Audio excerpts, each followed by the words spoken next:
What up, nation? Welcome to another edition of the WiseTake NBA DFS Early Look. CK013 here. You can find me on Twitter at CK_013. And I, of course, am from the WiseTake Nation, which you can find on all the social media platforms listed below or directly at WiseTake.com if you're looking to take your DFS game to the next level.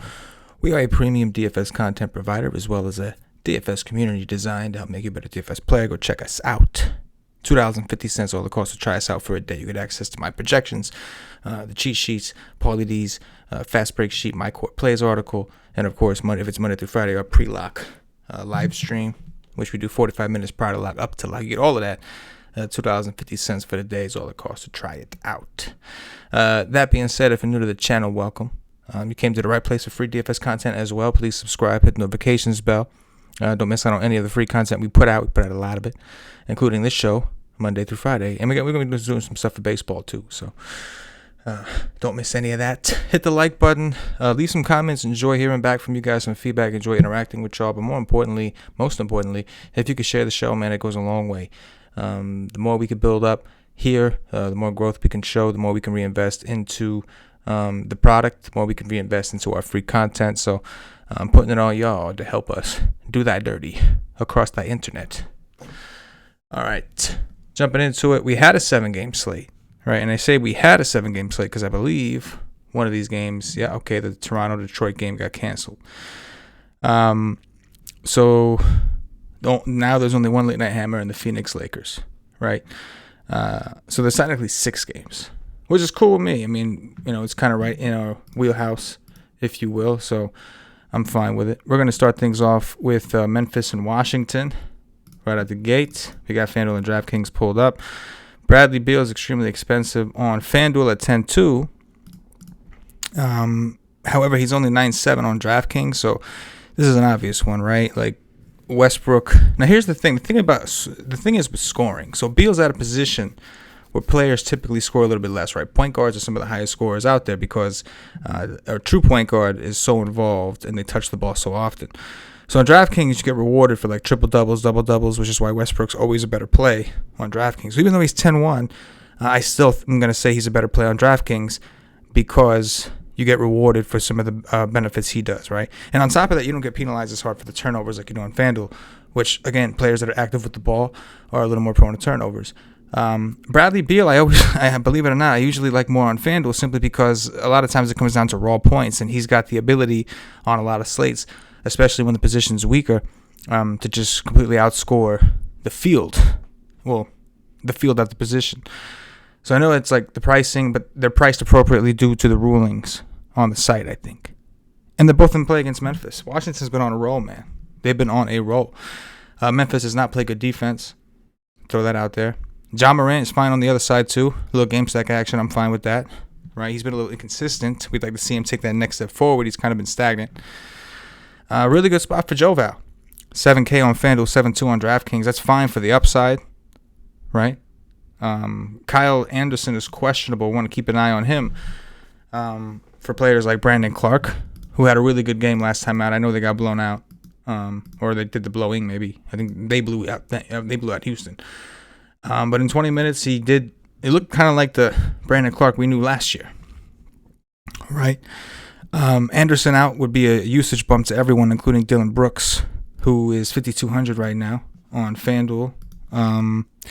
And where is he on DraftKings? Is he even cheaper? No way. 5.3. Okay, yeah. So he's fine as well, especially if Allen is out. That is kind of a key.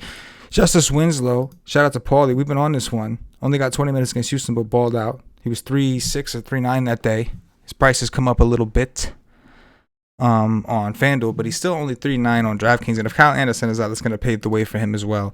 So I will definitely increase our projection for him if we see Kyle Anderson get ruled out. But either way, it's fine.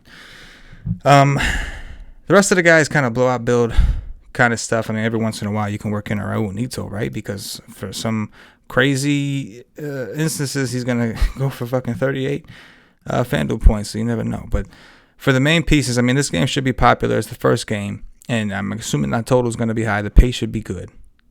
And the only reason to try to look past it is for ownership and hope he finds a better looking game later. Clippers in Boston. This should actually be a competitive game. It's 7:30, so it's like the next tier. Kawhi's interesting. Tatum's interesting. The problem is the Clippers are, when everybody's healthy, when they have PG and Kawhi, they could be good defensively, and Boston could be. But you feel like this game should be competitive. If Jaylen Brown gets ruled out, things may be a little bit more difficult. He's questionable.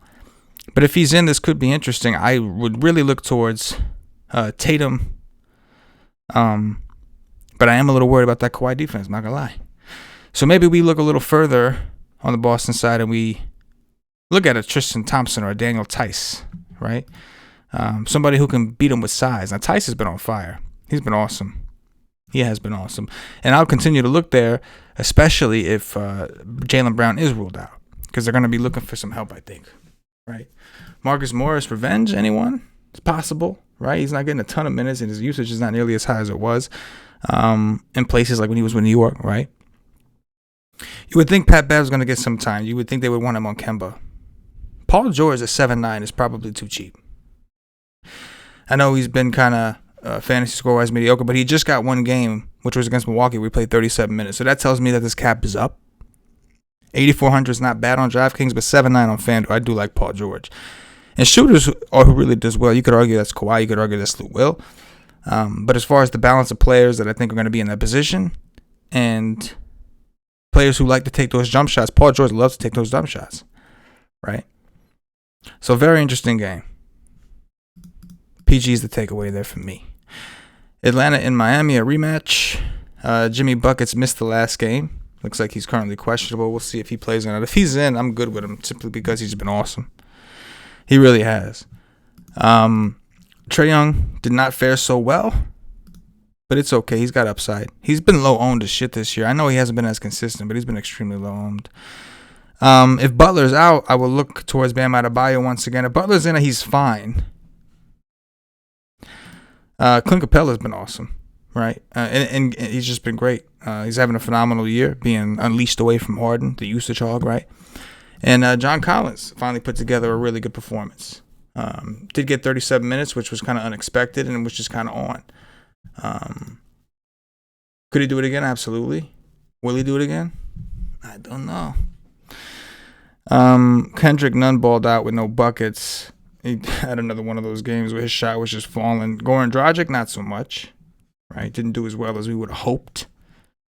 And then Tyler Hero did get 29 minutes because the game got ugly at the end, and he just didn't, was a little rusty. But if Butler's out, I'm going back to the same suspects. I'm going back to the same guys. I got a problem with that. Atlanta's pace is too good. It does look like Kevin Huerter's, he's probable. He actually played well. Right? I mean, missing Jimmy Butler is usually going to be a big blow to your defense. But when you get 40 minutes, that helps your chances of producing on a fantasy level. It certainly does. Kelly Olynyk was mediocre. But definitely another interesting game. We just saw it. It usually doesn't play out the same exact way that it played out the first time. Some of the stuff overlaps. Collins at 6'8" on DraftKings should be popular. FanDuel raised his price to 7'8". DraftKings left him at 6'8". He should be pretty popular over there. I would expect to see that. Yeah. We'll move on. Spurs and Knicks back-to-back for the Spurs. They're playing the New York at home, getting visited by two New York teams. I'm cool with Julius Randle. How could you not be? Don't love the price tag on both sites, but I'm good with it. Knicks one game above 500. Holla. I'm good with DeJounte Murray on DraftKings. He's 7,800. Way better than the 8.8 price tag we see on FanDuel. I mean, that's night and day different. DeRozan I'm okay with, but the Knicks defense is actually decent this year. Like certain positions like point guard and center that they've really struggled. And we'll check the status of Elfrid Payton, who's missed a couple games now. Looks like he's doubtful against San Antonio. He's got a hamstring injury. That's something he's dealt with a lot over his career. So that's going to push me towards Derrick Rose.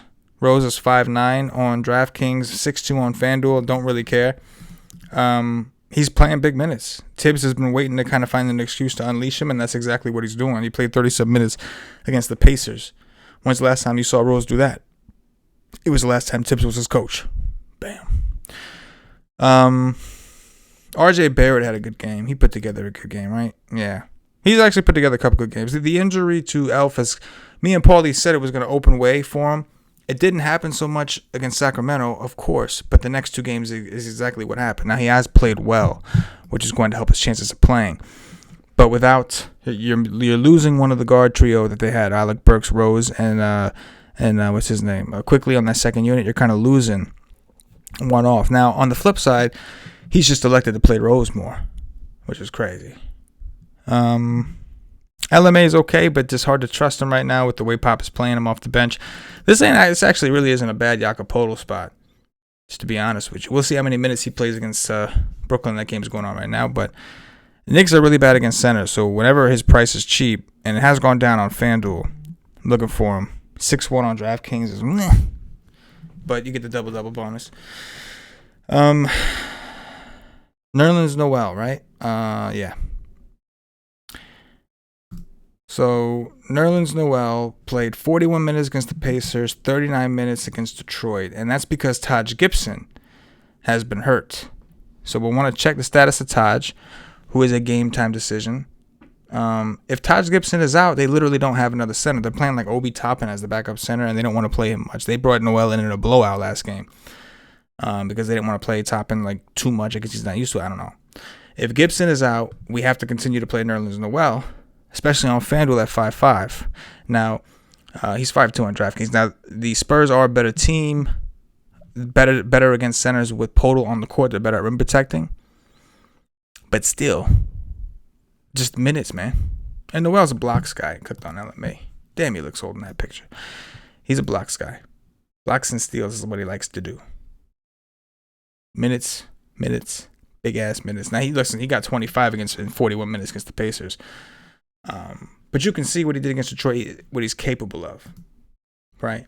So as long as he doesn't get into foul trouble, which knock on wood he could, you should be looking at a pretty decent floor. That's all my point.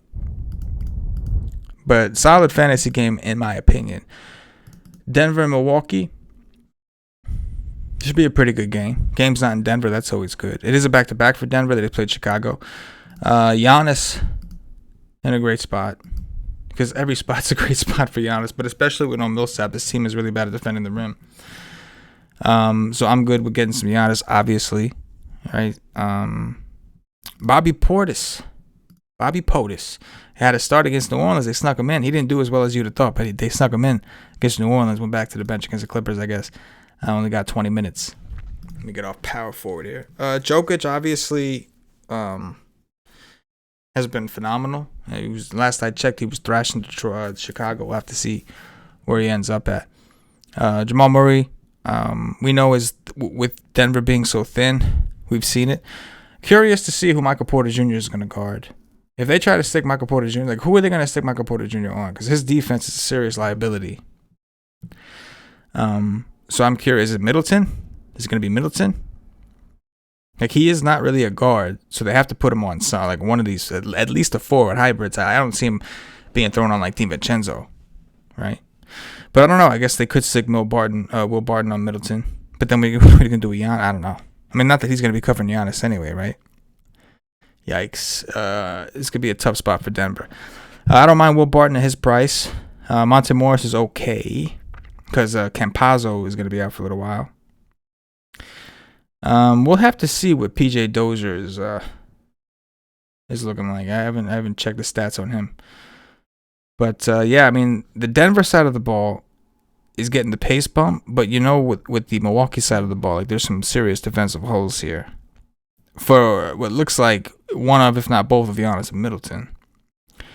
But this game is another one that should be pretty damn good. It is late enough, right? 9 o'clock. I can get behind it. If you think it blows out, play Portis. That's all I got to say. Oh, is Holiday back? Oh, Drew Holiday's back. I didn't even notice that. Okay. My bad. Hold the phone. So Holiday played 17 minutes off the bench against, I forgot about that. That's right. Against the Clippers on the 28th. So he's going to be eased in, I would imagine. Maybe even come off the bench again. But, so I'm still fine with Middleton and Giannis. But when he comes full strength, then there comes a point where we have to decide if Giannis and Middleton, mainly Middleton, is he overpriced or not.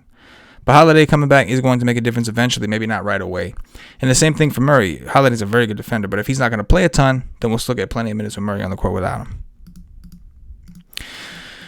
Well, last game, because we did lose the other game, is the Clippers and the Lakers. Interesting late night hammer. Not the greatest pace. I would assume this total is not one of the highest ones by any means, but we have some teams that do rely on efficiency. Right, LeBron's interesting and should be fairly low owned.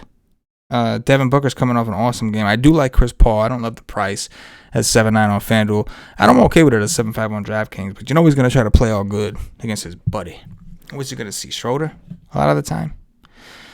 I don't mind Ayton. He's okay. Yeah, this is one of them games that you want to like more than you do. Right, I think Jay Crowder at 4,600 is someone I can kind of sink my teeth into because he's either going to see Markieff Morris or he's going to see Kyle Kuzma. Either way. Those are two people that are not good at defense. So I actually really like Jay Crowder at 4.6. He's 4.5 on DraftKings. I like it. I do. If he sucks, but I like it. I do. Don't mind Bridges. Again, it's one of those team games that you kind of want to like a little bit more than you do. But I like Crowder and I like Chris Paul. That I can tell you. And obviously LeBron is the guy, really the only guy I ever feel comfortable with on the Lakers anyway. That's going to do it, Nation. I appreciate you tuning in, hanging out, doing dirties with me. Hit the like button on your way out. Don't forget to share the show, man. The shares, we need to go. We need to roll already. We've been doing this for a while. We need your help. So share the show. I'll leave the comments. Talk to me. For myself, the entire WiseTake Nation, as always, good luck. Yes.